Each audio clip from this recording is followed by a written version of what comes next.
Welcome, ladies and gentlemen, to the historic Chicago Temple building. My name is Jamil Khoury, and I am the founding artistic director of Silk Road Rising. It's always customary that I ask for a show of hands for those of you who are here for the first time, or just kind of curious. Excellent. So first of many to come. It's with great pride that we are presenting this evening a panel discussion entitled Panic Intersecting, Mosques, Zoning, and Islamophobia. A special thanks to Silk Road Rising's founding executive director, Malik Galani, for organizing tonight's event. So,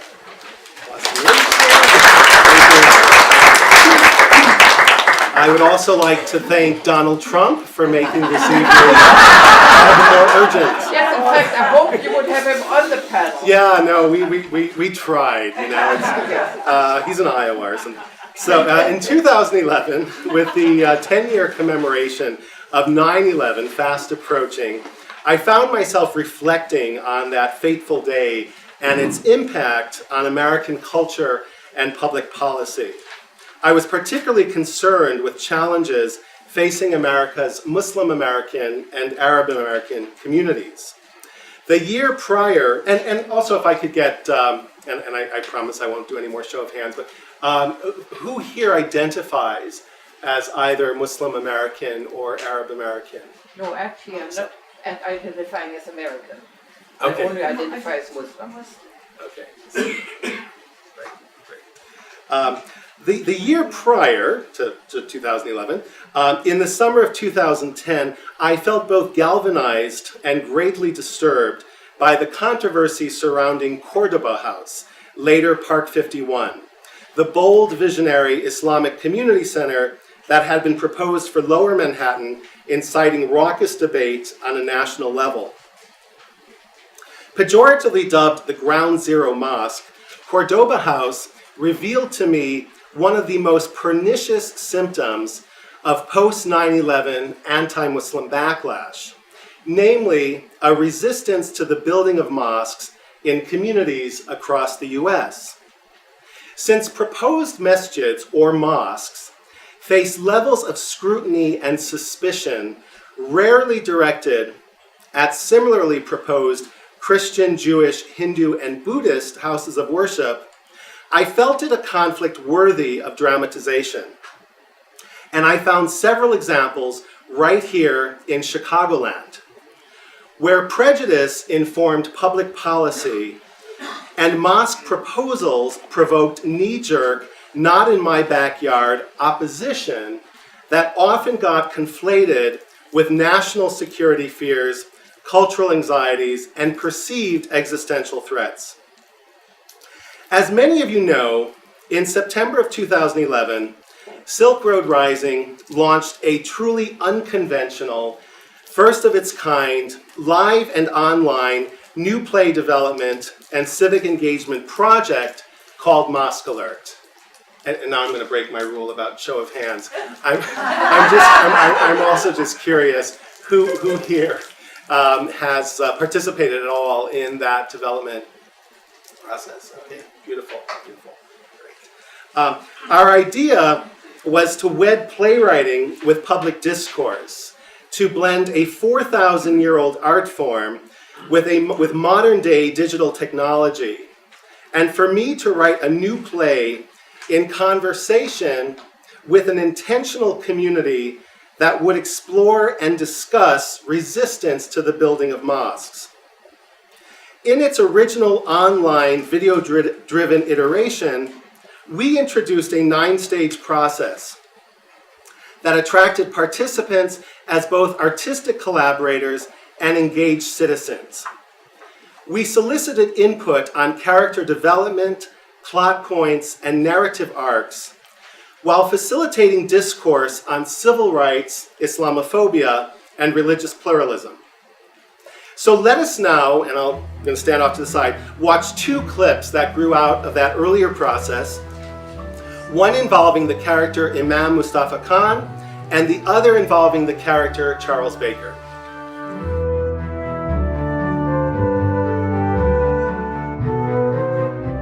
So you've heard about this masjid expansion, the mosque expansion project that we're having. Logistically, we've just run out of space at our old masjid, so we needed new space. So we are building a bigger mosque to house our now growing congregation. And in that pursuit, we've made the applications to the county and all that sort of stuff. And we've run into a great deal of resistance in the form of concerns about water drainage and zoning issues and parking congestion and all these things. And I believe that maybe those aren't the real issues. The way that people talk at these town hall meetings makes me think that's just a smokescreen. It's an unfortunate reality, but that's what I believe. And I think, well, let me put it this way. If all I knew about Islam was what we saw on 9/11, if all I knew about Islam was what we see on the news about how men treat women in other parts of the world and all those kinds of things, then yes, I would be seriously concerned about who is living amongst us. But we are not talking about those people. We are talking about your friends and neighbors. We are talking about the children that your children play with. We are talking about people who have lived here for decades. That's who we're talking about. So if you have questions, if you have concerns about who is living amongst you, just knock on your neighbor's door and ask the question. Or I'm available to you. I will come to your churches, I'll come to your schools, I'll come to your synagogue. Wherever you want me to go, I will go to answer your questions. Because maybe we haven't answered the questions that you have. And so I'm available to you for that. And for those of you who have already decided who we are and have no interest in dialogue, let me remind you that we are tax-paying American citizens. This is our home too, and we have a right to build our place of worship here. So there's been this proposal made. Some people want to put up a 100,000 square foot Islamic center, mosque or whatever they call it. And the piece of real estate they're looking at happens to be located right next to a newly developed residential subdivision. A lot of young families living there who have small children, preschool children. So of course we need to take a look at concerns about traffic and noise and just congestion right next to this residential area. Something that I wonder about is, this piece of real estate they're looking at was zoned for mixed use, residential or commercial. Their mosque or whatever it is going to be tax exempt. They're not going to pay any taxes. They're not going to pay into our property taxes. So I just wonder if this is the best use as far as the community is concerned for this piece of real estate. And land out here isn't cheap. And a lot of people are asking the question, who's putting up the money for this? This Islamic center, they have their leader, Imam Mustafa, and he's pretty slick. He looks good, he speaks well, he plays real good for the camera, but no one really knows who he is. And no one really knows where he got his money. Did he make all this money himself, or is he raising funds locally, or maybe is he taking contributions from overseas? And is some of this foreign money maybe coming from, countries that we're not allowed to do business with as Americans? This has a lot of people concerned. It has a lot of people wondering what really the motives are behind this Islamic center. The Mustafa wants the center or his mosque to have a minaret. This is a big tall tower that can be seen from miles around, and it feels to a lot of people that this is like taking some foreign flag and just sticking it right in the middle of our community. I mean, I don't even know if this is really a religion. It seems more to me like it's some kind of cult, some kind of ideology. I'll be honest with you. If this was a Christian church, I probably wouldn't have the same concerns. But, if there were classrooms in a Christian church, I wouldn't be concerned about anyone being taught, it's okay to fly a plane into a building, or strap dynamite on your body, or cut people's hands off, or enslave women, or oppress minorities. Hey, could you build a church in Saudi Arabia? Guess what? You can't. It's against the law there. So if this Mustafa character thinks he's going to come into our community and change our community and threaten our values, I tell you what, we're going to stop him. You get the gist of the. We did, yeah. And these are two characters who've actually changed in any number of ways in the development of this process, but those arguments still very much live in the world of the piece. So 5 years, one 10-minute play, 2 video essays, 24 video blogs, 9 digital conflict scenes, 1 compilation video, dozens of live screenings, countless surveys and questionnaires, numerous workshops, 2 college productions, Knox College and Valparaiso University, 4 public staged readings, 25,000 plus global downloads, and hundreds of live and online conversations later, we're finally nearing the professional world premiere of the full-length version of my play Mosque Alert, which runs March 24th through May 1st here at Silk Road Rising. So, it's been quite a journey. So we look forward to sharing the play with all of you. As part of the Mosque Alert journey, tonight's panel explores the legal, political, and social challenges to building new mosques and to expanding existing mosques, paying special attention to cases and dynamics here in Chicagoland. The panel also demonstrates, and I think this is very important, the roles played by non-Muslims as allies to and advocates for our local Muslim communities. One thing that has come up so many times, particularly these past months, from people that have contacted us at Silk Road Rising or have come to events, is the question of how to be an ally. And how to somehow be part of the challenge to this climate that we're finding ourselves in today. And one of the purposes of today's panel is to explore just that. The way the evening will work is that I will begin by posing a series of questions to our panelists, and we will then open it up to questions from you, the audience. Some of my questions will be addressed to specific panelists. However, if either of the other 2 panelists wish to add their own thoughts, they are more than welcome to do so. So I'd like to welcome our panelists to the stage. Distinguished panelists well-versed in the complexities surrounding mosque proposals and municipal zoning, each from a distinct vantage point. Panelist Mark Daniel at the end of the table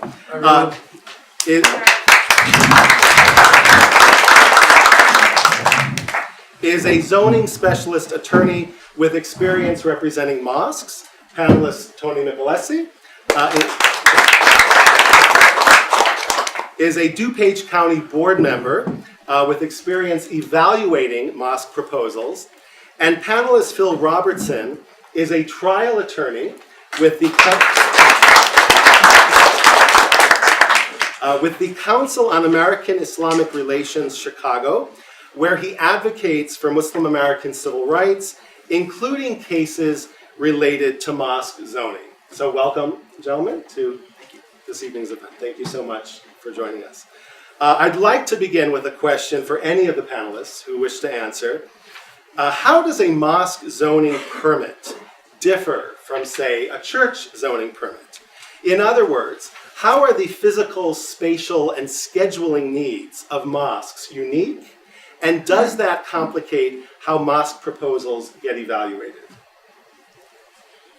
Well, I suppose from the perspective of the applicant, once you have a community that chooses a place for worship, you consider the frequency of prayer, the duration of the prayer, and the area required for worship differently than you would for Christian or Buddhist or Hindu faiths, because there are different spatial requirements, both from a time perspective and from the area required for a prayer rug versus one of these chairs that you have here. So things do change a little bit in the evaluation. Practically. I think there's probably more similarities than there are differences.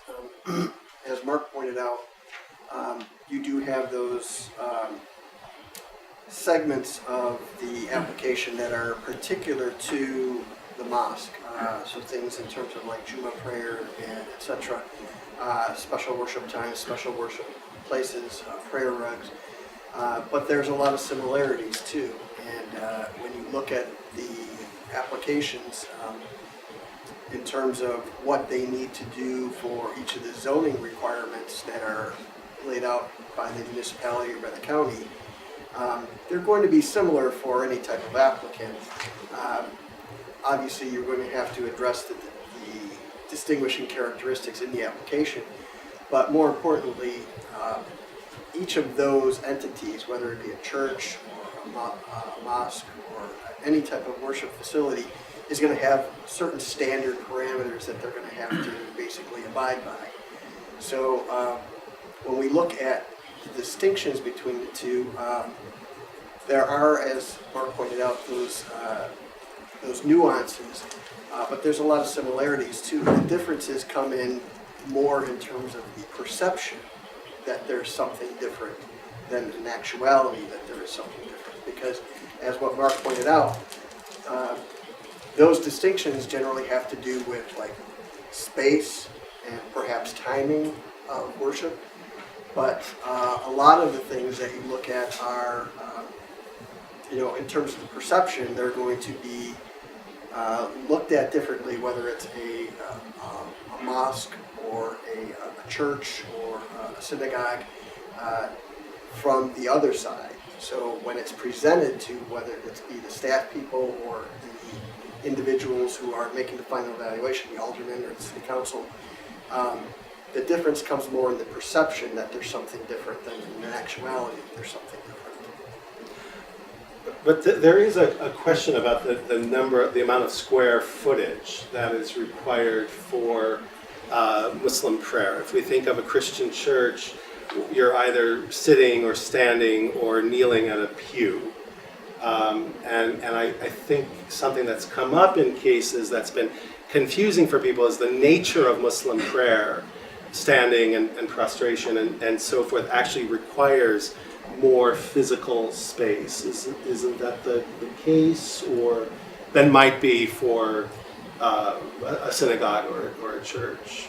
It does require more physical space, and there have been times with Tony and the DuPage County Development Committee where occasionally we've gone into great detail to lay out the drawings of the interior floor plan and all the prayer rugs and determine how many people will be there, because the building code isn't set up for Muslim worship.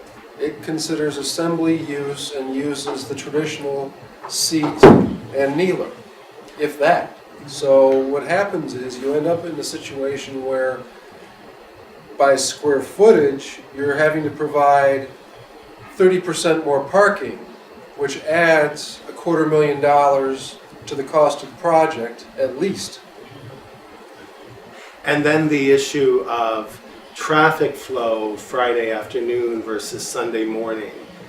Isn't it correct that most of the zoning was intended for Sunday mornings, or most of the language that exists? Typically that is what the code is designed for, but the perception of Islam is that, they have prayers 5 times a day, so we're going to be seeing the maximum volume of traffic allowable in the parking area traveling in and out of this property 5 times a day. And that's typically what objectors to the petition will bring up as an objection. Despite any evidence to the contrary, really, that first of all, the existing road network in the area could handle it if that were ever going to be the case. But it's the similarities between church zoning and mosque zoning typically go by the wayside because of undereducation on the part of people who object to the petitions. They don't see the similarity between, for example, a church steeple and a minaret. They don't see the similarity between a church bell and an external loudspeaker that amplifies the call to prayer. And while these might be brought up during discussion, typically they become the strongest points of contention brought up by the objectors. For Attorney Robertson, within the rubric of the work performed by the Council on American-Islamic Relations, how significant an issue would you say resistance to the building of mosques has become, and how widespread a phenomena is it? It is certainly becoming more widespread. The unfortunate downside of this is as it becomes more widespread, municipalities and zoning boards become, for lack of a better word, better educated in how to say no. I think Mr. Michelassi had pointed out to me earlier that we've seen it in our experience as well.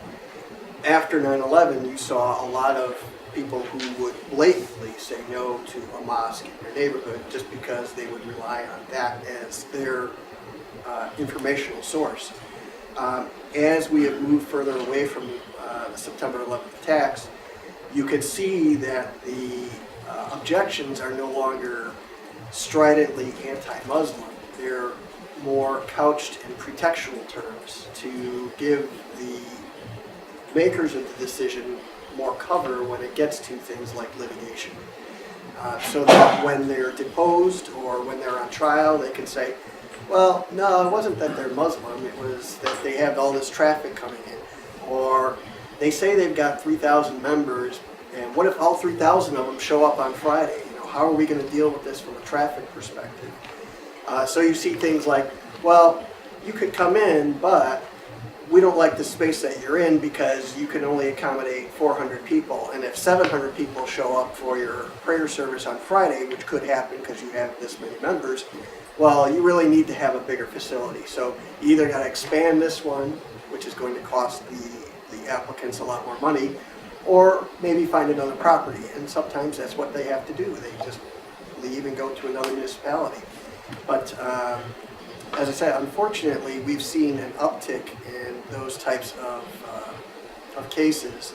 And they're not generally just restricted to Illinois. They do occur in other areas of the country as well. And perhaps some of my colleagues can speak to that. I've been involved in anti-Muslim battles, blatantly anti-Muslim battles, almost every time I've gone before a zoning board. There are a handful of exceptions, but even in Dearborn, Michigan, which is it's got a history where you can walk through parts of Dearborn and you will hear the call to prayer. And it is a beautiful call to prayer. Sometimes more attractive for someone walking through an area than the clanging of the church bells with no rhythm, or on a day when you're trying to have a conversation with somebody. But I have been in West Chicago, out in Wayne, and I have faced some of the most hateful people that I've ever met in my life. I think following 9/11, there was some reality that hit for me. I'm a somewhat disgruntled Catholic. I'm happy with the path of the Catholic Church now, but I'm not completely healed as far as the church is concerned. But from a religious perspective, I have a pretty broad range of interests. I've got friends who are Buddhists. I've got friends who from all walks. And after 9/11, I thought, outside of Muhammad Ali and the handful of others that are public figures, athletes that are Muslim, I don't know any. And so I started to keep an eye out, and I realized how folks in Champaign-Urbana prayed, when they prayed, where they got together, why they have different groups for their sports and fitness programs, why they have after-school programs that don't involve a library. Sometimes there's Quranic study, sometimes there's this intensive language study that I never had to deal with. I mean, Spanish is fairly easy compared to some of the study that they were doing. And, after a while, I started to really get the feel that DuPage County had grasped onto the idea of, hey, we are a county of, what are we, 1 million people out there now, very close to 1 million. And we are going to have this broad range of people who worship. And we can accept the Buddhists, the Hindus, and the Muslims. And lo and behold, I have this string of 4 or 5 zoning cases come across. And it's not a really religious-based objection. Wheaton, more churches per capita than most communities anywhere in the world, was the most supportive. To get a mosque in Wheaton, it took me a phone call. Wheaton was phenomenal in recognizing we treat a mosque just like we're going to treat a church. Other communities, Kane County, very easy to work with. DuPage County and the staff and committee side, very good to work with. But in DuPage County, we have this issue where you reach the uneducated, the lesser educated side. I've got to be careful there, but the lesser educated side when it comes to the range of religions that are out there, the range of population, experiencing other races, other walks of life. And in the area in West Chicago, we had vandalism on 3 of the projects. We support Israel flags strung across the property. We had indications that there were knives being thrown at the house that was being converted to a mosque. We had a break-in at another one down near Willowbrook. And all this is going on, and it got to be so frustrating. So to suggest that people have come along from what we had after 9/11 with the outright denial to what we have now, I think you have to be very careful in determining where you are. And DuPage County is a big county, so I would just temper that statement by Phil a little bit by saying my experience with true hatred is as recent as 3 years ago out there. For Tony, in your experience evaluating mosque proposals on the county board with your colleagues, how has Islamophobia and anti-Muslim animus informed both A, the conversation surrounding the proposals, and B, the outcomes of those evaluations? Well, I first became aware of this sort of struggle when I'd only been a board member for probably about a year, and the first case that came before me as chairman of the development committee was in the district that I represented, in Naperville. So I had a very keen interest in making sure that this case got a fair and equitable hearing. I did research on previous mosque zoning cases in the western suburbs, in all the suburbs of Chicago.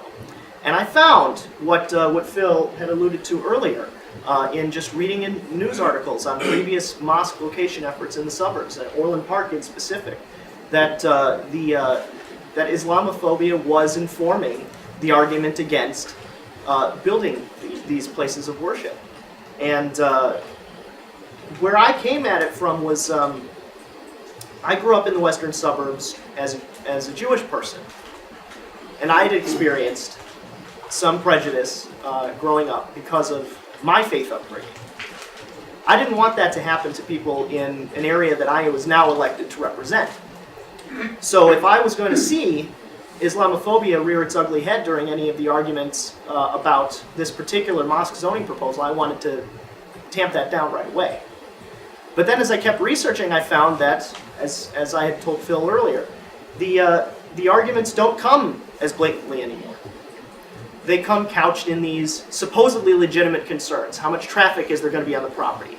How much light is going to be streaming off of the property from car headlights or from external lights into people's homes? How often is that call to prayer going to be amplified time and time again? And just general undereducation about what Islam is. There was, I recall reading through the transcripts of the Zoning Board of Appeals meetings on it, and one of the Zoning Board of Appeals members actually asked, are they going to be performing animal sacrifices on the property? Oh my. Yeah. And the day before our final vote, guess what happened? There was an animal sacrifice on the mosque around the corner that was built pre-9/11. That's right. The day before the final vote. That's right. So the tactic that I came at it from was, let's bring both sides to a middle, and let's really figure out which of these conditions are the legitimate ones. And in almost all of the cases where we had a mosque come before the county board, the mosque would bend over backwards to assuage the supposedly legitimate concerns raised by the community. Oh, you don't want headlights streaming into your back windows. We understand that. We'll erect a berm here to block the headlights. What do you guys think of that? And the objectors, by and large, at least from my perspective running the meetings, would start to dwindle down. The first meeting where we were talking about the petition at hand, they would show up with a crowd of 30, 40 plus, people coming out on a work day. Our meetings are on Tuesdays in the morning, to protest the construction of this mosque. And the more conditions that the mosque agreed to be placed on their own petition, which are generally difficult to be compliant with, the less objectors would turn out, until at the final meetings there would be just a handful or a core group of neighbors who their sole motivation was, we just don't want this in our backyard, and we're going to find whatever reason we can to oppose it. And in some cases, Islamophobia and fear and ignorance would win the day. There were more than a couple of votes that we lost, but there were also more than a couple of votes that we won. I'm hoping I'm not taking up too much time here, but the most prominent example of this for me is on the Irshad Learning Center petition in my district.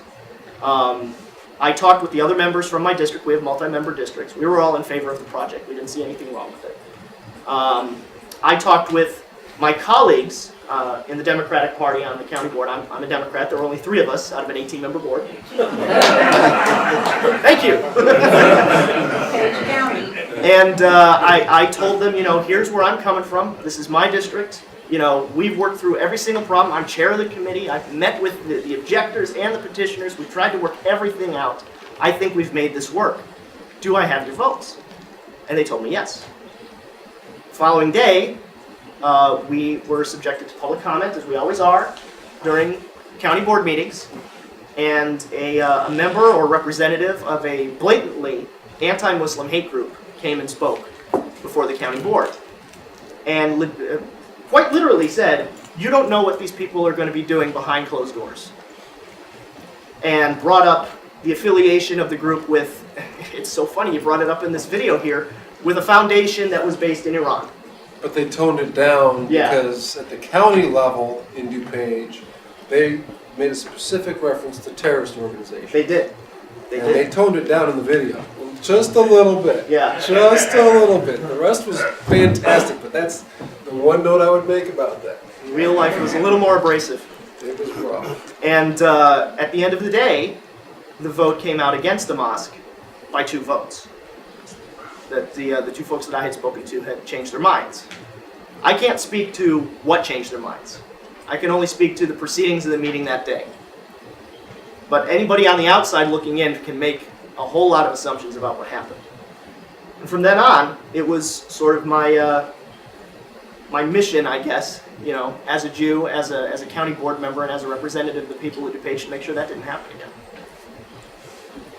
And what's interesting too is, I don't know how it is with the DuPage ordinance. I'm sure it's probably the same as in many other municipal entities' ordinances, where it says the entity itself has the ability to grant the application, in other words, let them in without any conditions, deny the application, where they say, no, you're not coming in no matter what, or deny it or grant it with conditions.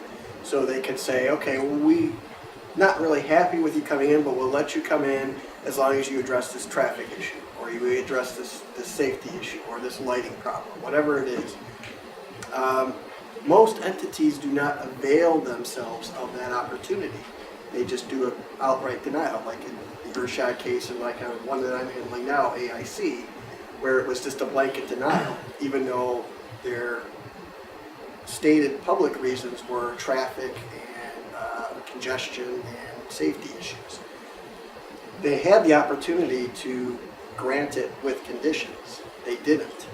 And that, to us, was a big red flag as to what their real motivations were in denying the application. Thank you. For Attorney Mark Daniel, in a previous conversation we had, you noted that zoning cases involving mosques and adult entertainment venues, aka strip clubs, face similar obstacles and opposition. Do you want to elaborate?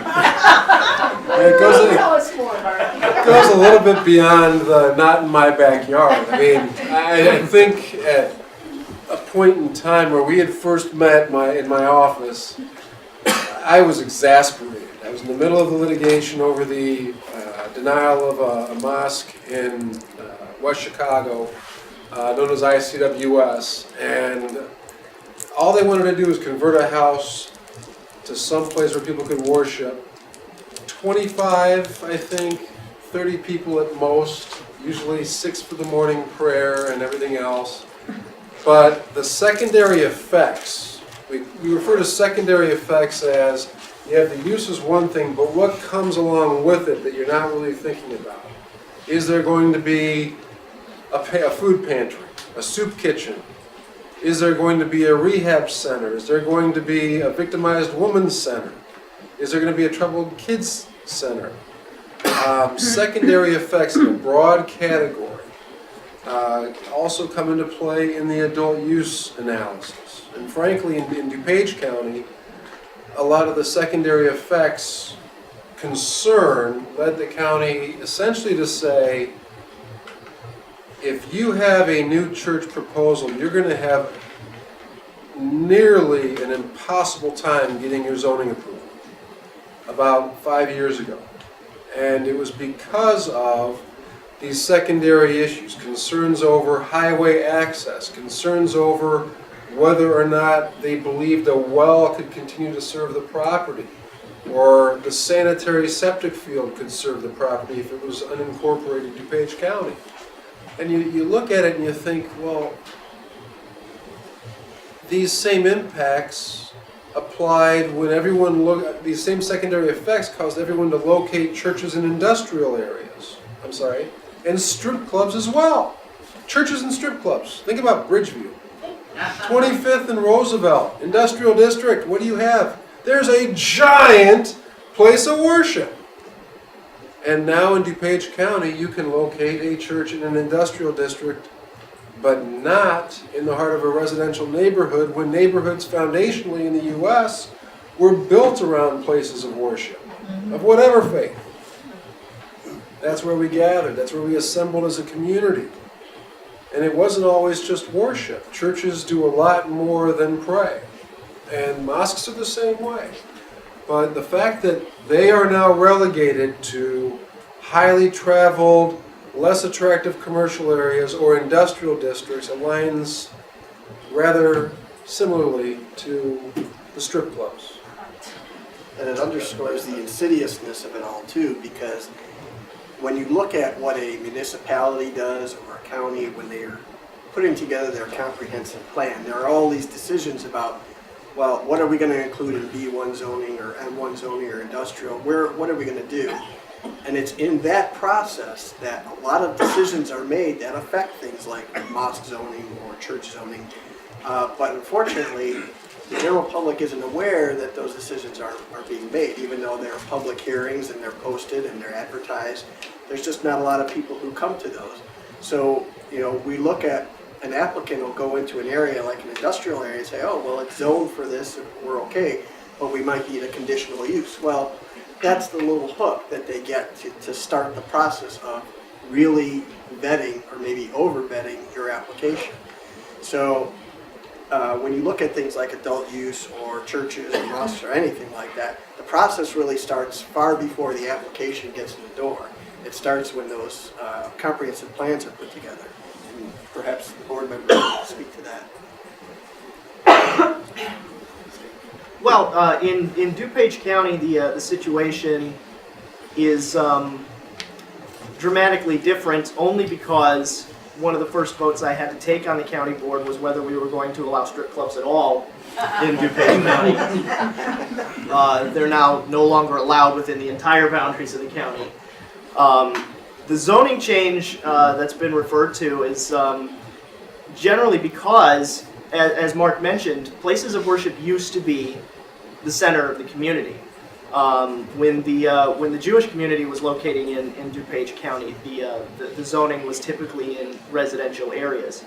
But there were representatives from more sparsely populated districts of the county who were raising concerns about smaller religious groups, vast majority of them minority religions, either Hindu, Buddhist, or Muslim, locating in homes in residential areas and overburdening the property with traffic, with a lot of homes in unincorporated areas are on well and septic, overburdening the septic system, etc.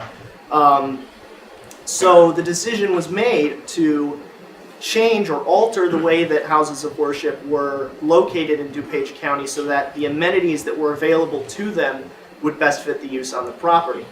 The adverse effect of that is that small religious communities can't find a location typically unless their membership grows to the point where they can raise enough money to acquire territory in an unincorporated industrial or commercial zone now. However, the location of a house of worship in an industrial or commercial zone in DuPage County is allowed now as a right, whereas previously it would have been a conditional use.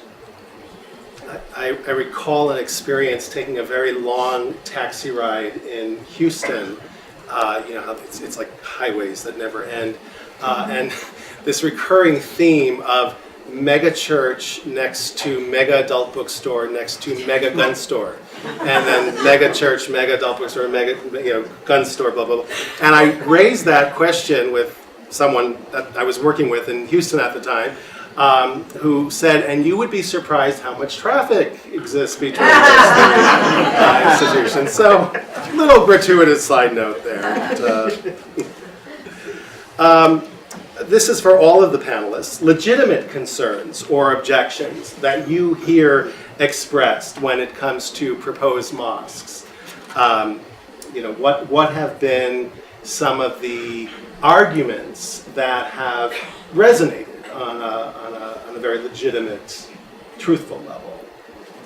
From the board standpoint, I think the two most legitimate, quote-unquote, arguments that resonate with board members are traffic and stormwater planning. With traffic, that also includes space allowed on the property for parking. Previously, as Mark mentioned, the amount of parking spaces on the property is tied to square footage, not actually to occupancy. I think we did undergo an effort to amend that in the new zoning code. But that then creates excessive parking, which then the objectors bring forward as, well, they're going to have this many people driving in and out of the property at 5 times a day, as I sort of said before. Do we really want that? Which then puts the petitioner in the position of having to produce proof to the contrary. That the objectors will come forward saying, I've gone to where they're currently practicing, and I've observed the movement of cars on and off their property, and I can tell you there's 350 people coming in and out of that property 5 times a day. So we have that person offering their word as testimony during the Zoning Board of Appeals hearing. The petitioner then comes forward and has to refute that with some sort of evidence that trumps an eyewitness account. That can be, most often, a traffic study. I don't think I've ever seen petitioners who've come before the county who've had to produce a number of traffic studies in such a volume as mosque proposals. Every other, we just approved a proposal for a truck stop in the Addison area. I asked, are we going to be able to see a traffic study? How many trucks are coming in and off the property? Oh, they don't need to produce that. They're, we know the highway can handle it. We're going to give them a year to produce that kind of report.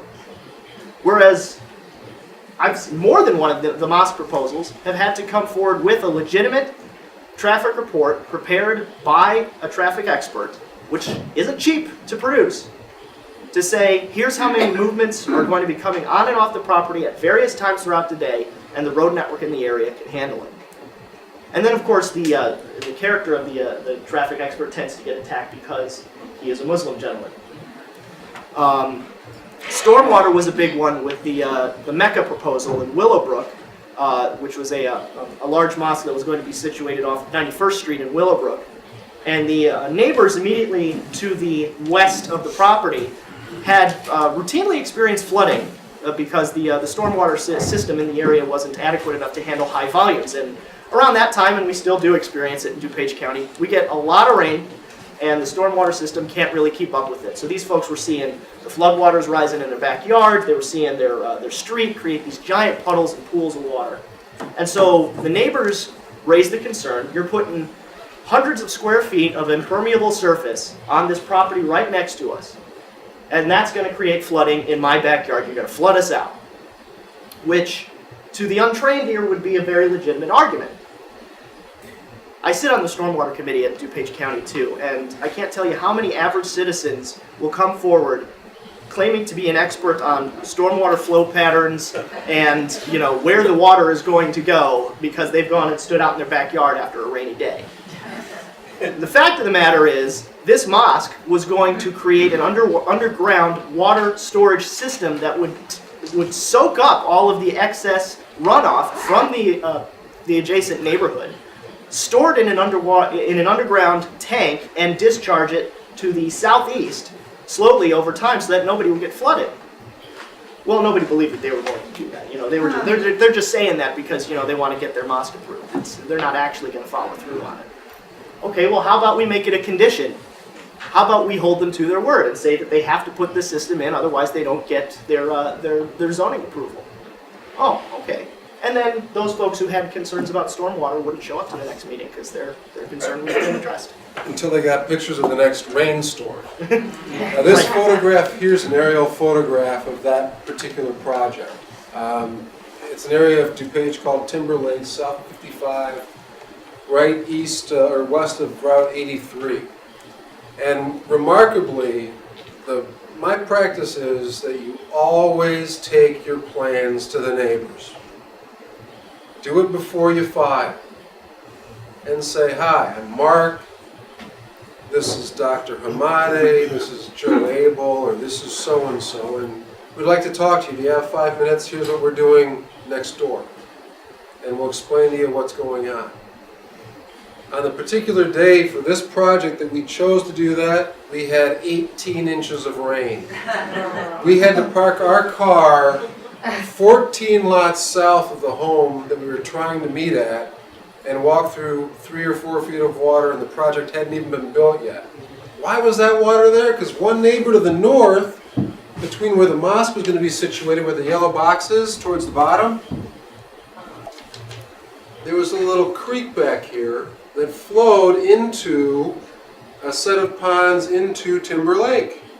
Perfect design, but a neighbor down here planted a garden in the creek, filled it in, so the water was filling in our property and the neighbor's property to the south. And guess who solved it to get their mosque approval? $116,000 in expense, but they rebuilt the drainage at the south end of the court in the residential area to the west of the mosque because they wanted to worship. That's how that one played out, because of the neighbor complaints. Thank you. One of the things, just real briefly, I had anticipated hearing quite a bit of coming into these types of cases was, well, you're taking a property off the tax roll. So I expected that the big argument you were going to hear from everybody was, well, this is going to be lost revenue. We've got this big parcel. What's the highest and best use? As what was alluded to in the video clip, highest and best use would be we keep it as a tax-producing property so we can generate revenue for our municipality or our county. We have not really seen that too much. In the AIC case, which involved Des Plaines, there were some hints of that was going to be an argument to be made at some of the public meetings, but it never came up. So one would think that would have been a legitimate concern that we would see regularly, but we don't. We don't hear the tax revenue argument raised. And I think it's primarily because I think people have realized that when they put that on the public record, that is essentially another red flag that there is some other impetus that is driving the decision. Could I add on to that sure, just briefly? We did, I do remember in one particular case, I think it was Earthshot Learning Center, the opponents did bring up, oh, well, you know, they're taking this huge property off the tax rolls and they're not going to be paying property tax. How do they get away with that? A couple of the objectors asked me that face to face, and I told them they're a religious organization. They're tax exempt, just like your church is. Well, I don't think that's right. Well, talk to your state legislator. Or, in one case, the argument was brought up that the presence of this property was going to adversely affect the value of the adjacent properties, to the point where people would have to be selling their homes for less than they bought them for. In response to which the petitioner brought forward a study on a similar case. I think this may have been Mecca, or was it ICWS? Where It was on Mecca. Yeah. It was on Mecca, where they said, actually, you see your property values increase from having a house of worship located in your community, especially if it's a community center like this one is going to be. Or you don't see any adverse effect.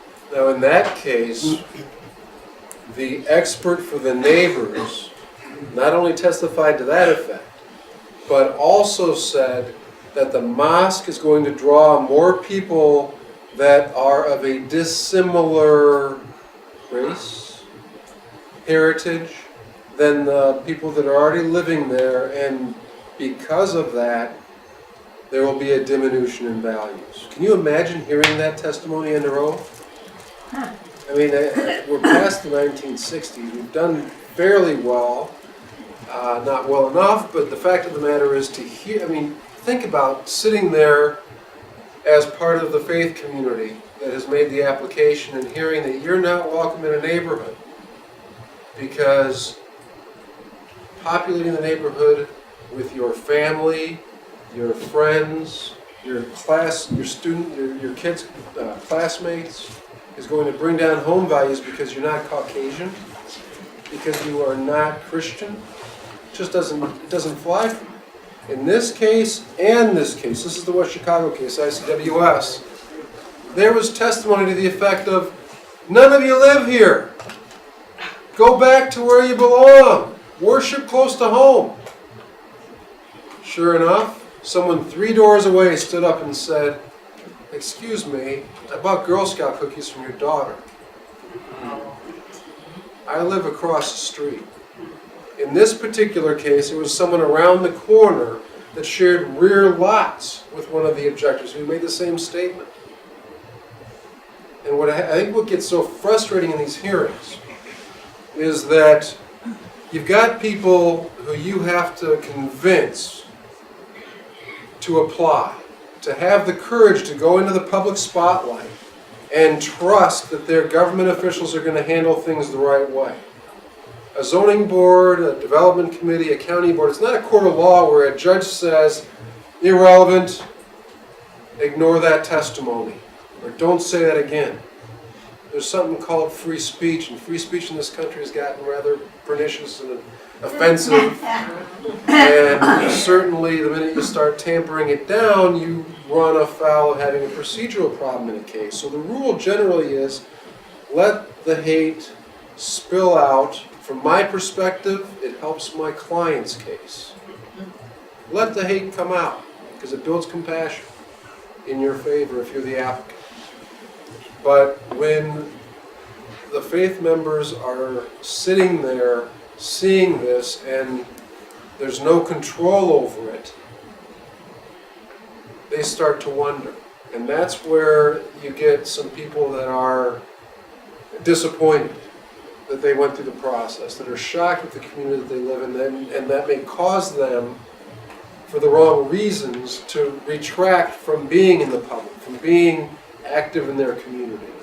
And I hope that doesn't continue to happen. I hope people that were active at these hearings, that came out from the Muslim community, stay active, whether it's a library board, school board, or what have you.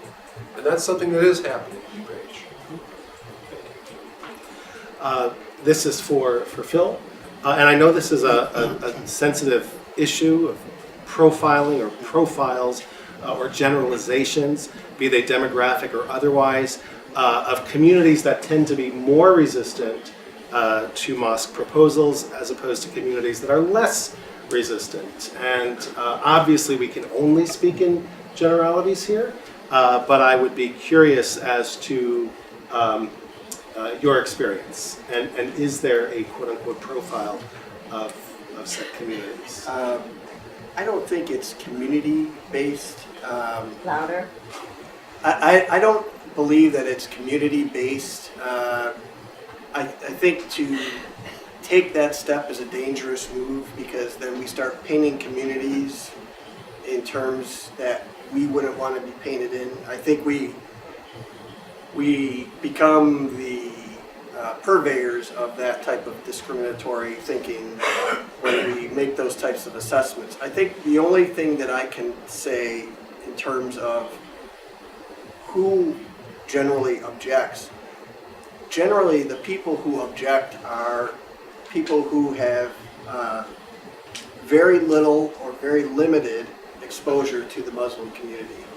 They're people who have either they've lived in a rural community, or they just have never met anyone who is Muslim, or they're not familiar with the Islamic faith.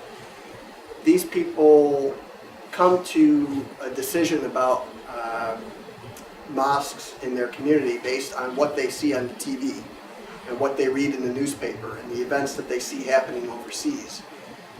So it's more a lack of exposure to the type of community and a lack of education about what that community can bring to help augment that community that I think are probably the hallmarks of people who tend to object to this.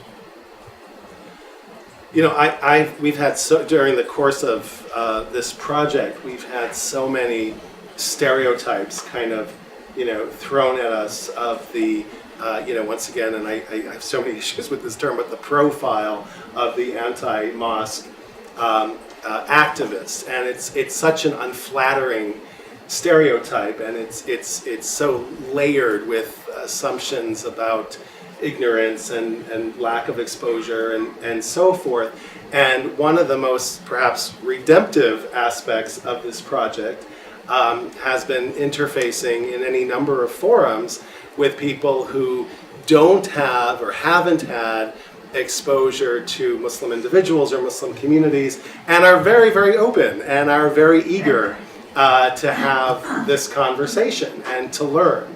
So it's so gratifying to be reminded of that time and again, that these generalities or these stereotypes, have so many holes in them and so many exceptions to whatever rules we try and establish. Tony, I want to talk about, and I'm impressed that you are willing to talk about this actually, but situations on the board where colleagues of yours have allowed their own biases to drive their decision making, and what you're able to share with us in that context, I think would be very interesting for our audience. I can sort of put a perspective on how a zoning petition typically is examined by people both on the development committee and the rest of the county board, really. Just for contextual reference, I was chair of the development committee for 3 years. I sort of fell into that role after the previous chair retired, and I actually read the rule book and said, "Hey, I'm vice chairman, I get to be chairman now." And everybody went, "Oh, oh, he's right." When I became chair of the committee, I wanted to do business a little more differently, a little more equitably, a little more effectively. I wanted to make sure that everybody got their time in the spotlight, everybody got to voice their opinion. At no time, and I'm going to stress this, at no time during any of the petition hearings did any of my colleagues, in confidence or blatantly, express a bias against Muslim institutions in particular. And I can safely say that in public because I've been deposed on the subject. With regards to the two colleagues of mine who changed their minds during the process of the vote on one of the mosque petitions, their reasoning behind that change of mind is located in their depositions. I can't speak to it. The only thing that we could have to go on are contextual clues or perhaps supposition, which I don't think is necessarily fair to the people in question. I can say that in the handling of the initial petition typically is colored by the same local politics that you would see play out in almost any other petition, meaning, I'll just give a generic example here, not a generic example, a specific example. The Irshad Learning Center came before the Zoning Board of Appeals and their attorney presented the entire case. No officials of the leadership of the institution came forward to testify. Probably because they were counseled to do so, probably because they felt, this is what we hired the attorney to do. The response from some members of the Zoning Board of Appeals, the majority in fact, was that they didn't quite like that. Either they had a personal dislike of this attorney, or they didn't like the fact that this petitioner was relying on their attorney to provide all of the testimony. For whatever reason, this became a codified reason in their decision to vote against. They just didn't like the fact that the attorney was making the case for them and not the leadership of the institution. And if you saw that presented from another zoning petition, I think you would probably see the same result. There are people who see each other over and over again in zoning processes in the county because the number of real estate law firms in the county is fairly limited. And so the same attorneys will appear in front of the same Zoning Board of Appeals officials time and time again, and relationships form, positive or negative. And those will affect the decisions. Members of the county board are friends with members of the Zoning Board of Appeals. I'm not going to name any specifics, but they will tend to, that affects the decision-making process. Those board members would rather trust the opinions of their friends on the Zoning Board of Appeals than their colleagues who sit on the development committee and perhaps rendered a different decision. Then there's the local politics. As Tip O'Neill said, all politics is local. The representatives of the district in question where the property is located, their opinion tends to carry greater weight than the other board members. And because the majority of the board are of the same political stripe, they want to help each other out, just naturally. So if a vote is going to adversely affect an incumbent with their voter base, they're not going to take that vote. So if voting in favor or voting against a mosque proposal is going to help someone in the next election because they're not angering a bunch of eligible voters, perhaps that's why they take the vote. I'm not speculating that anyone has made that decision, of course, based on it. But of course, politics is still politics at the local level. I think I covered all that, right? And sometimes too, as I'm sure Tony can attest and Mark can too, sometimes you go in and you get a read of either the staff people or the council members, and you kind of take a rough tally of where you're at. Okay, these 5 are good and these 3 are nay, but you kind of have that idea going in, okay, this looks like it's going to go forward, or it doesn't look like we're going to go forward, we need to take it back to the drawing board and fix it. But sometimes what you have is you get to that point and you're thinking you're going forward, and then all of a sudden somebody changes. And that's always a red flag too. Looking at it from a trial perspective, we have to look at things in terms of what we can prove. And you don't always have somebody who's going to, you never have anybody who's just going to go up there and blatantly say, well, I just didn't like Muslims, so I said no. So you have to look at these other factors, and as I said, sometimes when you look at all the factors, these red flags rise. Can I? Phil, were you the attorney for Council of American-Islamic Relations in 2011? No, that was not. Okay. I'm looking at you and I'm thinking, is this the guy who deposed me? No. No, that was my predecessor, Kevin Bowden. That's right, Kevin. That's right.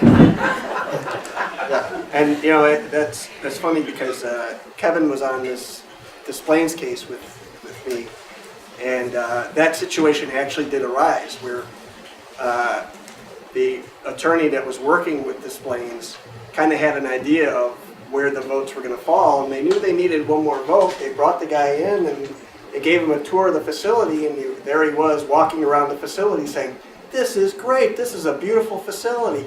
I love what you're going to do here. This is great. It looks like you've addressed all our concerns. Thank you very much."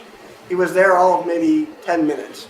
Shook their hands, they walked out. Everybody walked out thinking, That was great. That was a really productive meeting.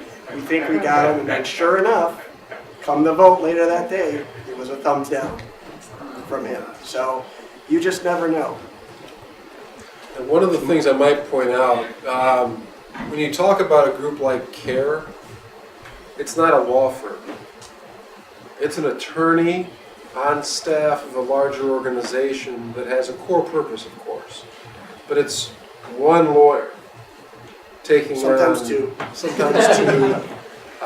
When I was involved in federal litigation involving 2 mosques, I was at CAIR's office, and I have never seen people work the way their lawyers work. Aaron Brockovich, remember the law firm that handled that case? What was the polluted area out in Massachusetts again? That movie. Same thing. Boxes and boxes that would just kill a lawyer. And that's how they work. So if you happen to have an opportunity, I encourage people that you know who are attorneys to volunteer or make a donation, because they have done some remarkable work. The displays matter.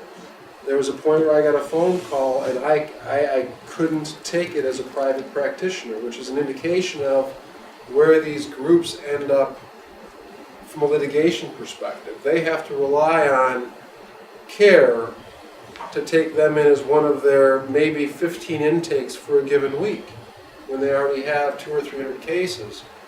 And I think it just shows how important organizational structure is going in. I would have loved to work on the displays matter, but having the not-for-profit status on their side of the equation, it's a lot easier for them to get the donations than it is for me in private practice. So just pay attention if you can to CAIR when you have the opportunity. I'd like to speak a little about town hall meetings that we've heard about, particularly in certain suburban communities that have been very heated and at times quite ugly and accusatory. If any of you could speak to, Mark, I know you've had some experience with town halls. If you could. I deceived my own faith, is what someone told me after I left the podium. Someone called one of my clients a towelhead in front of the chairman of the DuPage County Zoning Board of Appeals, leading to another member of the ZBA who was a father of a Marine to tell the individual to leave the room, and then have to go out and get her again and apologize because she has First Amendment rights, even though if she says it again, she will have none of them. I have seen some remarkable dialogue at these meetings. And what happens is that when you have the bottom of the barrel, the lowest echelon of dialogue that you could possibly find, working up from that to get to the point of discussing the conditions that Phil mentioned is impossible. There's not a religious land use case that I'm involved in where I go in without conditions being proposed in the application, because you never get to an educated discussion when so many people are attacking religion, and the people on the religious applicant side are saying, how can you argue with our prayer and our community service and what we do for the community? So there's a real bumping of the heads at these meetings. At one point in time, we had a statement in an area where you thought religious use was going to work. You had 3 pre-existing religious uses, and one of the findings in the case was that we have too much prayer in this area. Oversaturation.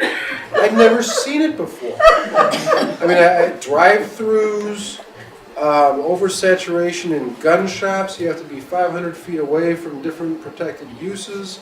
Adult uses in Cook County have to be, I think it's 2,500 or 5,000 feet away from each other.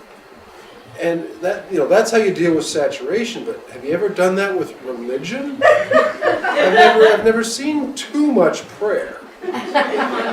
Especially at the meetings where no one's getting along.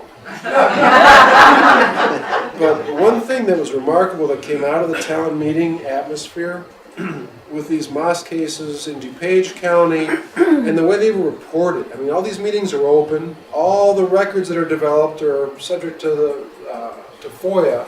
So you can ask for the records relating to the hearing if you're in the media. And then it gets in the Tribune, it gets in the Washington Post. People involved in DuPage County cases, which are read about in Cook, McHenry, Kane, are quoted in these articles nationally. And next thing you know, people are paying attention. And you have the Council of Religious Leaders in Chicago coming out to DuPage County. You have all of the largest congregational faith leaders in DuPage County sitting down at a group in Elmhurst called Citizens Advocacy Center. Grassroots, community building, that's what they do. They fight zoning applications most of the time, but here they said, you know what, we've had a failure in the system, let's get all the faith leaders together for a meeting. And there wasn't room in the room. We had to ask people not to attend. But people banded together from all the different faiths. The faith leaders were calling their district representatives saying, if you vote against this mosque, you're voting against us. And that really hit home for me. It was something that you could be proud of going through that process when you've just seen the underbelly of public engagement in a zoning process. And you come out of that on top with all the faith leaders working together. So that was truly rewarding.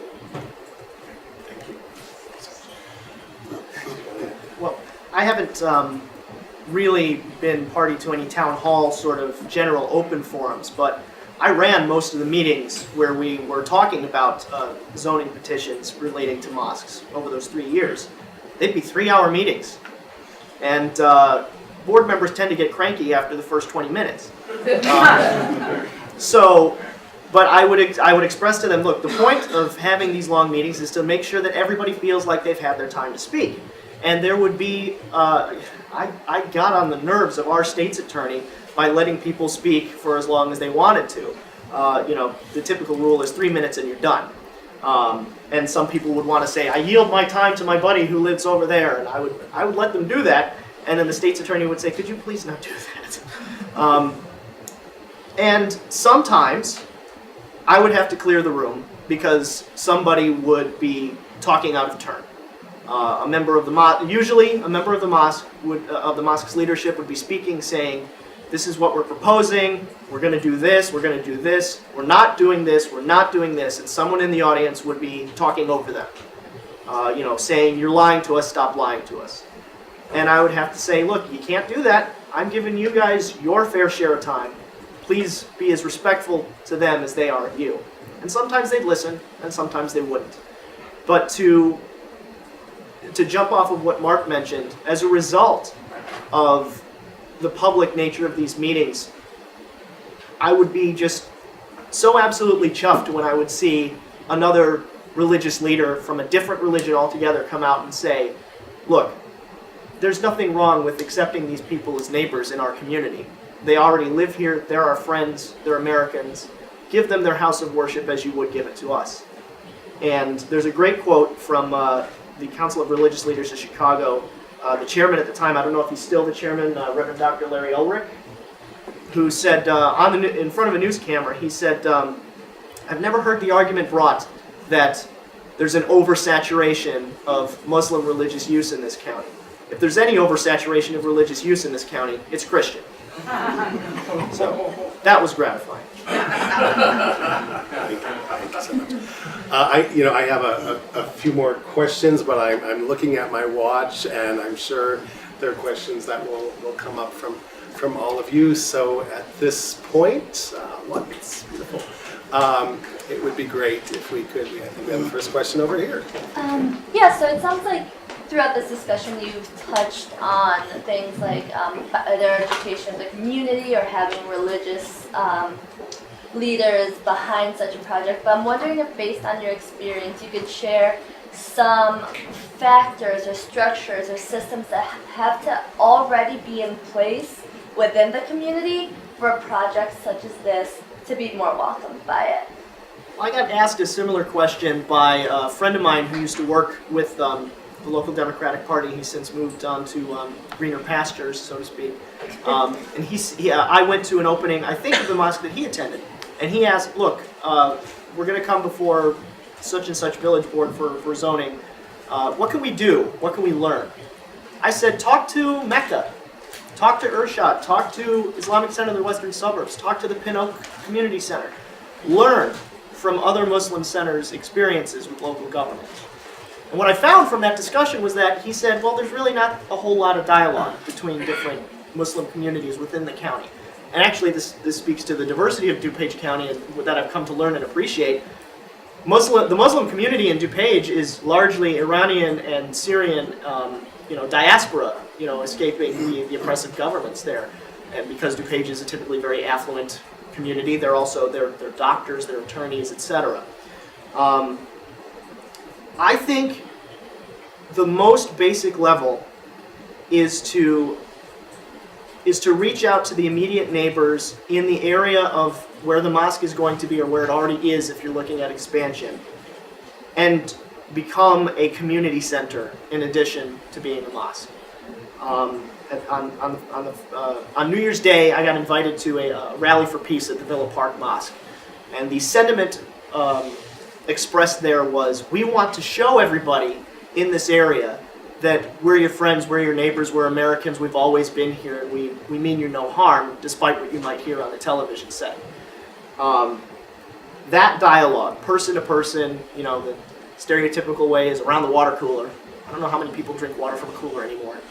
But, those one-on-one dialogues, establishing yourself as neighbors, politically active and community active neighbors in the area, I think is the most important groundwork you could lay. I think having a level of openness is very important.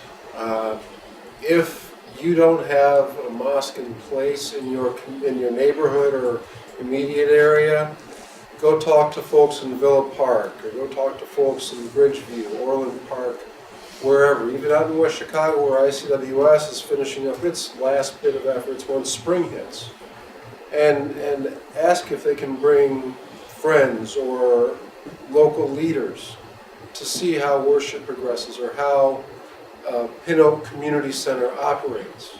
The worship, the library, the Quranic study, the sports. And remarkably, they're going to see it's a lot like what you see in the Catholic Church. Frankly, they will see that rather quickly. And that helps dissipate, obviously. Yes, John. I was going to observe that what study has been done on history over the same kind of issue. For example, in the 1800s when the Irish came, and there was so much discrimination. The Italians experienced it. The Jews experienced it, certainly. So how, we've gone through this before in our country, and what I'm not quite sure is why we can't rely upon some historical background to justify the experiences. And fear is the worst thing. I mean, we have people that are they're expounding upon making statements that are not based upon any kind of facts or truism. So, Well, I think you see that now with the rhetoric that's often going on with in the political campaigns right now with Trump and Carson, etc. And what you see is very typical of an approach that would be, for lack of a better word, xenophobic. Whenever we are confronted with a situation where we aren't familiar with the people, the customs, the culture, we tend to recoil out of protection, self-protection for ourselves. And I think that's a lot of what motivates people today in terms of this. But as you pointed out, this is not our first go-around in this rodeo. This is a subsequent reiteration of things that we have seen all throughout American history. And what we're seeing now, this is the latest iteration of it. It's now with Muslims because of the events that have happened in recent history. And I think the way to address that from a sociological point of view would be to continue things like this that educate people, that help them understand that these are Muslim Americans with their own culture, but they are Americans and they want to assimilate into our community. They're part of our community already, and we need to expand our understanding of what they are, and who they are, and what they follow and believe, because it's only through that education that we dispel the fear that causes us to have such a reaction to it. If I could add just one thing to that. You saw in the news recently the Islamic Center in Wheaton had its website hijacked. That was the one phone call that I made, the easiest entitlement for a mosque I've ever gotten. In that instance, I think when you think about how the public perceives mosques as the issue, there's another side to that coin, and that is how does the faith community perceive itself and its role in the larger community. And I will say that there's not a single mosque that operates in isolation that I've dealt with. There are mosque leaders that are assigned the task of working with local, state, and federal officials. They're aware of what's going on in the news. And the first thing that you see, it's with the assistance of CAIR in some respects, in other cases it's not, but people know when to reach out for help. You know, we may have a kid here we've lost track of, or we've got a new family that came in that has some financial issues. They're falling off the radar and coming back, and maybe there's a security problem. But they are keeping an eye on them, and they know there are programs in place that they can reach out to, not just locally, but at the federal level through the Department of Justice. And they're careful about that. And mosques need to pay attention to that. And I think that is one important mechanism that we didn't have with the Chinese internments, working back to the Irish, working back to the Italians, and the other prior similar situations. Right now, with the coincidence of the administration we've got in D.C. and have had in D.C., there's been a lot of planning for what's going on and how we bridge things here in the U.S. And I just thank you for that. I wanted to just make one point about the history that you referred to, Chuck. In the research that we've done for the play, opposition to Catholic churches and Jewish synagogues and Mormon temples historically has been the most significant. And while the arguments may be different and the sort of the contours of the discourse may change, a lot of that gets replicated today in the conversations about mosques. Yeah, I was going to say that if your question is about history, I actually had this resource forwarded to me. I'm going to apologize right now. I'm a 30-year-old man and I talk too much about my mother. Oh, you're Jewish.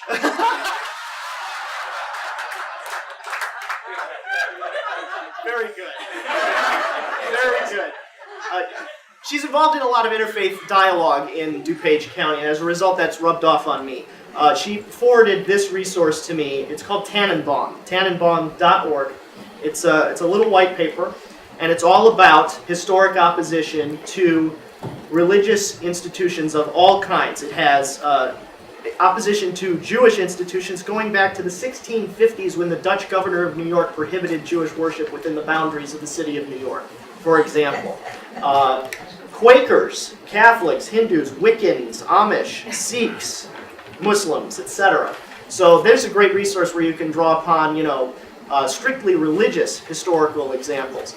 And also, if you want to become an ally, draw upon personal examples within your own family history. A politician is now going to ask you a slightly offensive question, sir. What's your heritage? What do you mean?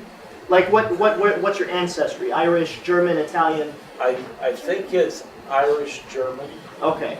Do you know of any stories in your own family background where they may have experienced prejudice because of who they were, how they worshipped? No. Okay.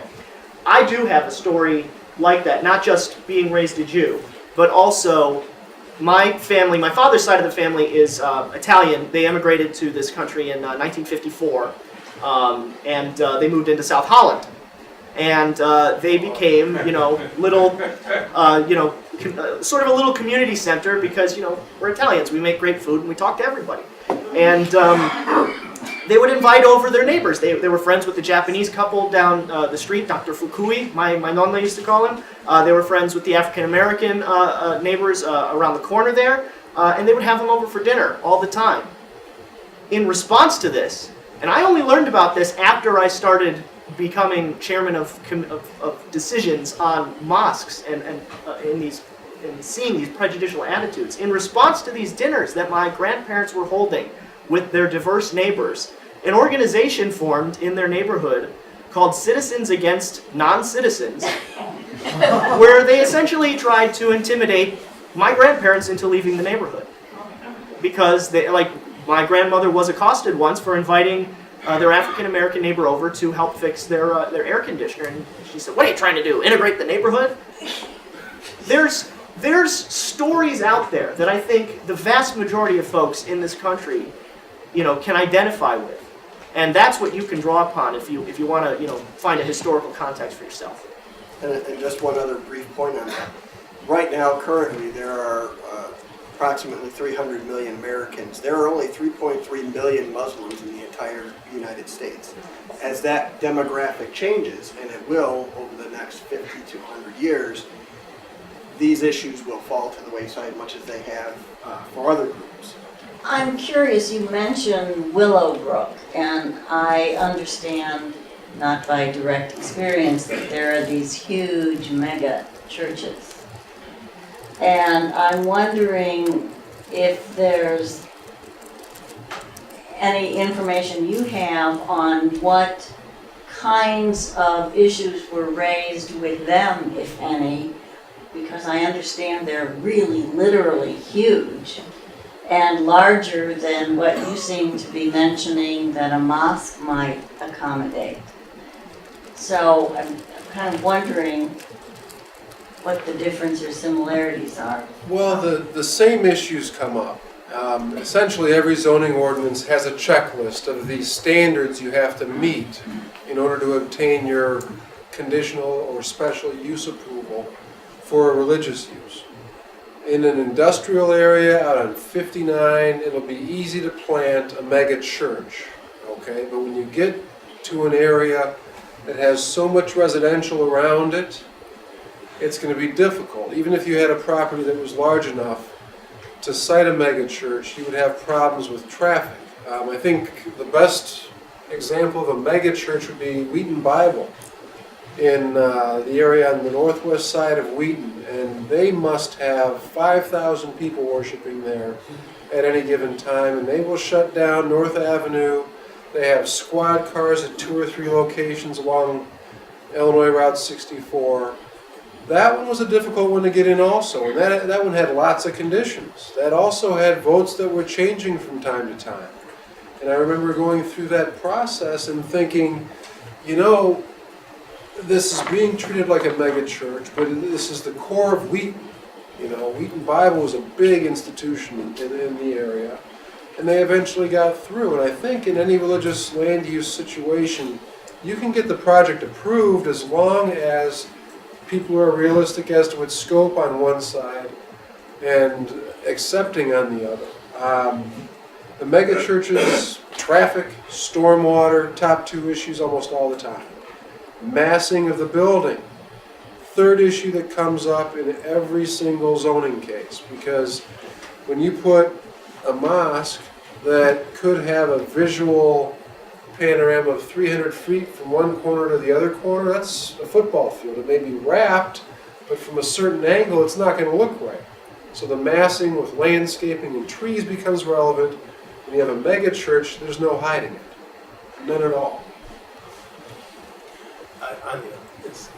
I'm so grateful to be exposed to all of you and your really good work. And I presume that we're probably pretty much all the choir, or mostly the choir here, preaching to ourselves, which is what often happens and has its merits, for sure. I'm very curious about, from your vantage points, if you have seen and how you've seen people argue effectively against those who are most virulently, hatefully opposed.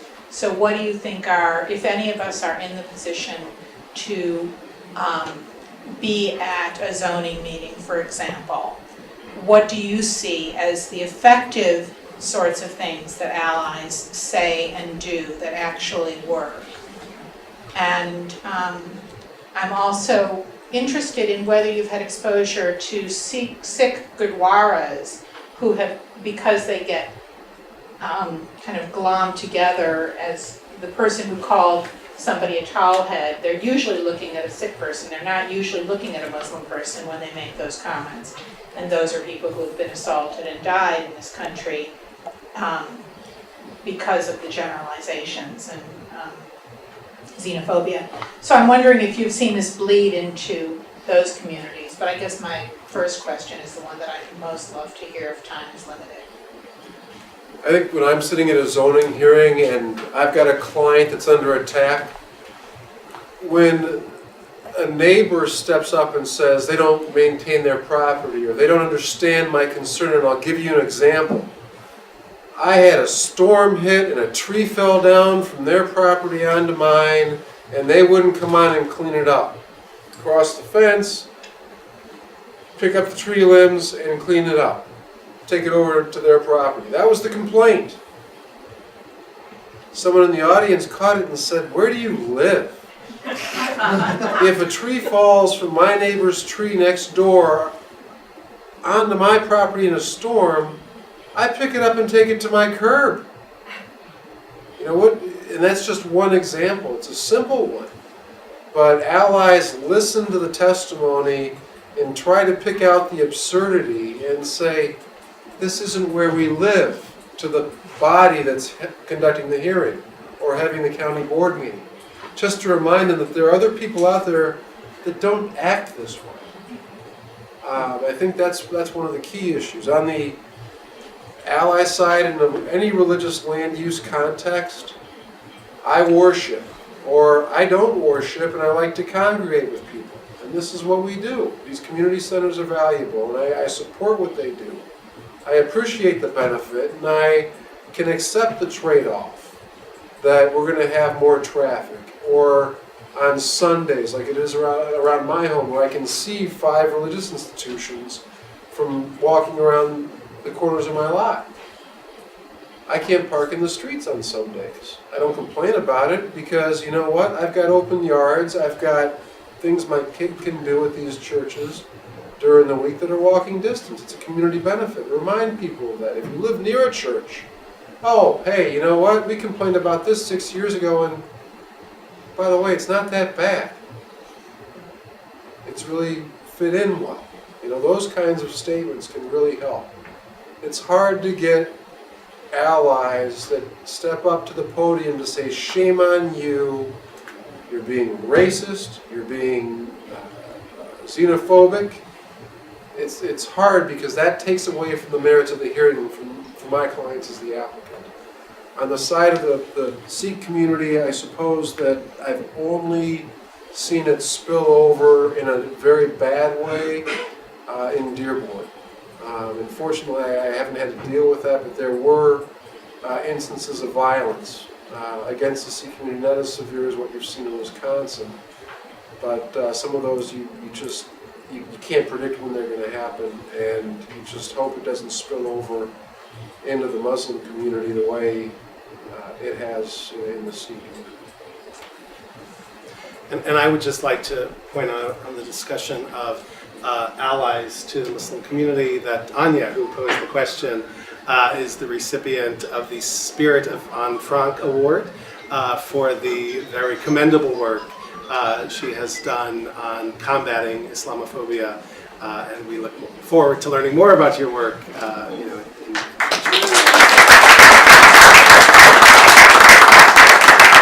And a wealth of articles on Huffington Post. Anya Cordell. Thank you. This gentleman here, and then Fuad. I don't agree. I am a little bit confused. You say that the zoning, it's a process. Therefore, if there's a process, supposed to be a rubric to follow. Now, this rubric is totally subjective. Therefore, it's not a rubric, it's whatever everybody decides at the moment. So what you are telling us that every process, the process is flawed, and there is nothing that you can do about it. Is what I understand right, or I am wrong? Well, when they put together a zoning ordinance, they're trying to accommodate as many of the wishes of the community as they can, because they have to be responsive to all segments and all sectors of the community. They can't just simply say, well, we like your concerns and we're going to embody those in our zoning ordinance. We don't like yours, so we're going to keep those out. But when they draft it, so when they draft it, they have to keep in mind keeping it broad enough to encompass many different situations, but specific enough to make sure that it's not just being used as a loophole. So it's a drafting issue in terms of how specific you make things or how general you make things. But there's always room for interpretation within those things. Now, there are certain things that are going to be mandatory and not discretionary. For example, when they say you need a traffic study, or you need a light study, or you need a pollution study, those things you're going to have to provide. Now, the impact of each of those is going to be read differently by every board member. Every board member might look at it, or each board member might look at it and say, well, I saw this traffic study, but I don't think they answered my questions. Or I saw the traffic study, but it doesn't meet points A, B, and C, it only meets D through J. Or someone might say, you know what, they did the traffic study, it looks pretty good, I don't see any big issues, so I'm going to go with it. So is there room for interpretation? Absolutely, and there will always be, and that's with any type of law you draw up. But there are certain things that are going to be mandatory requirements that are going to be required of every applicant, whether it's a mosque or a synagogue or anything else. What you have to do going into the hearing is understand the history of the jurisdiction that you're in. So in DuPage County, you need to know going into the hearing that there was a Christian church, a Cantonese church, a Buddhist temple, and these are all at these different locations, and you can give examples of how it worked well and how they found it met the standards, so you can't really deviate from that pattern in this case. And I do that in every community that I'm in. I've got to understand how similar land uses have been treated going into that hearing. And that's how you start winnowing down the issues to what really matters. And eventually, you get to the point, I think there was a point on ICWS where I told them that I wouldn't waste their money going into the zoning hearing in the county board because it's going to get denied. I think right now, the project you have right here was perfectly set up to fit within a neighborhood on a 5-lane street at a major intersection. And lo and behold, it was denied, but at least it allowed us to winnow down the issues to, well, was it discrimination? And with every project that was similar to this, we had findings that were opposite the findings on this particular project. So when you talk about depositions and how the litigator gets involved, Phil's looking at, well, why is this project different? Why was this element reviewed differently? In addition to saying, why did you change your vote, or what were these discussions? Have you ever had a complaint about a proposed religious institution that is proposing to have a theater in its basement? And can we make that a requirement of them being a mosque and church? I'm just trying to make the counter argument is that sometimes the religious institutions do not integrate enough in the society, and we need to have that happening from both sides. Yeah, I think it needs to happen a lot. And it doesn't matter how old the institution is. One of the largest religious organizations in DuPage County was denied, I think, just before Tony came on the board. Yeah. Out west on Roosevelt Road, they had a solid project in an area that was underutilized but would not be developed for single family. There's just not enough road access around there. They had a great plan for some housing and a few religious buildings, and they didn't communicate well enough in advance. And I think some communities tend to stay to their task of worship planning and faith formation and community outreach, but they forget to remember they have neighbors and you need to invite them in also. I think mandating that every house of worship have a arts organization in it is probably a very good idea. If I might, also there's, if you reach out to the community, sometimes the community will reach out back to you. There's a great example of a musala, a prayer center that moved into Incorporated Lombard, just up the street from my synagogue. Because I was chair of the development committee at the time, and because I had already undergone a couple of these controversial zoning petitions in the past, my rabbi contacted me and said, "What can I do to help these folks?" And I said, "Talk to them, give them resources that they may not have, and come out in support of them at the meetings." As a result, that petition sailed through cleanly without a hitch. If you find a good local champion in the area, you might end up, with success. I'm just curious as to if you get a zoning denied, do you have an opportunity to go back again, and how soon, or how does that work? I can answer that procedurally. If your zoning petition is denied on its face at county board, which is really the only vote that is binding legally, unless it is reconsidered and denied again, you can come right back and start the process over again. If it is reconsidered and denied at that same meeting or at the meeting following, which has happened sometimes, you have to wait a full year before you come back. That's under. What do you mean reconsidered? It's a procedural motion where if a motion, if members of the board don't want an issue coming back up again within a year, they will say, "I move to reconsider this." The same vote will be taken. Usually the ayes and the nays are just flip-flopped, and the motion will again fail. And then you can't reconsider that same petition on its face for a whole year. But otherwise, you can start the process over again. So then your relief is in court. Yeah. Which has happened more than once. Linda.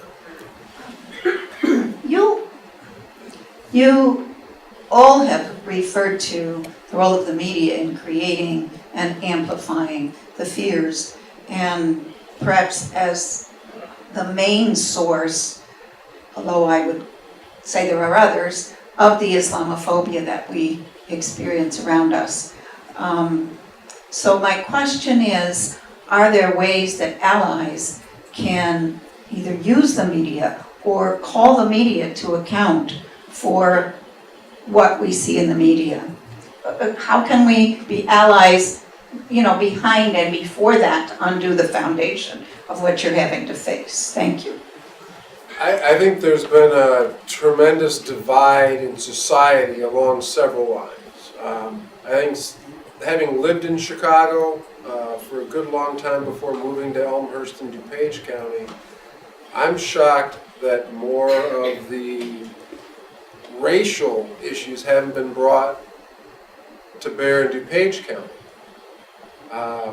I'm somewhat shocked that there are parts of Chicago that are so far removed from the difference in how blacks are treated, how neighborhoods are treated for redevelopment purposes, where the economic incentives go.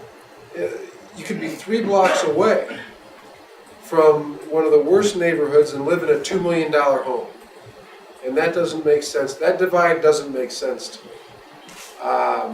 It's almost like Cincinnati used to be when Cincinnati had the racial tensions where you cross over the crest of one hill and you're in a different neighborhood, and that highest elevation on the hill defines white versus black.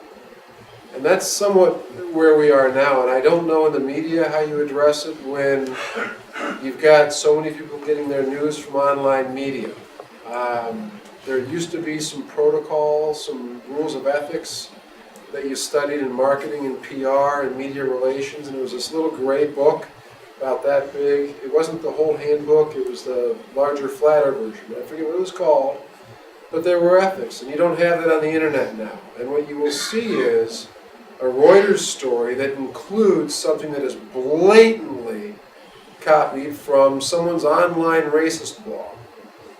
And it's a problem for me. And I guess if you start checking the truth of assertions and facts and posting it where these guys are posting their hatred, that's fine, but then you get stuck in the vitriol of the comments section. So I don't know what you do other than try to work with Northwestern and Medill and the other universities and try to say, hey, we've got a problem here. And you can see it in Chicago, and it's been here for a while. We have been butting heads along some racial and religious lines for quite a while. I think you need to call the media out too on these types of things. You all are doing a great job at CAIR of that. Thank you. You'll notice after recent events, the identity of the perpetrator wasn't just identified as this person from this location. They were identified as a Muslim.